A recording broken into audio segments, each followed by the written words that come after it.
Ġie inawgurat l-Uffiċċju Nazzjonali għall-Iskrinjar tal-Investiment Dirett Barrani l-NFDIS li se jara li tkun assigurata governanza tajba u li l-investiment li ġie attirat lejn pajjiżna li ġej minn barra mill-Unjoni Ewropea huwa wieħed sigur.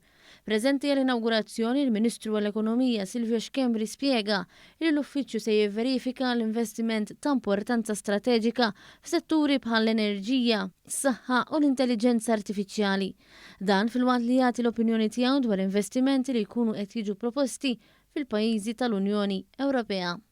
Dak il-każ kulħadd jitfa' l-informazzjoni nistgħu ngħidu hekk f'post wieħed u allura minn hemmhekk inkunu nistgħu nevalwaw jekk dak l-investiment huwiex investiment sikur, jekk hux investiment b'intenzjonijiet tajba u nkella għandu intenzjonijiet differenti. U dan huwa mod prattiku kif aħna pajjiżna Malta qed inkunu wkoll minn ta' quddiem sabiex naraw li nimbuttaw l-idea ta' li nixxerjaw nistgħu ngħidlek l-informazzjoni bejn il-pajjiżi tal-Unjoni Ewropea.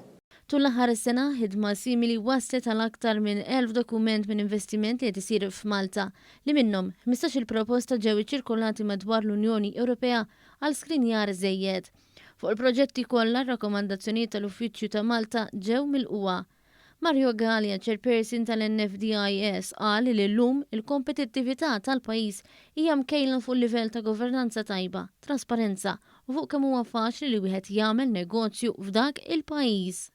I think they're outstanding from what I can see, and they also contribute a lot to the thinking in the team, and so it's a pleasure to be here, also to show them how important they are for us.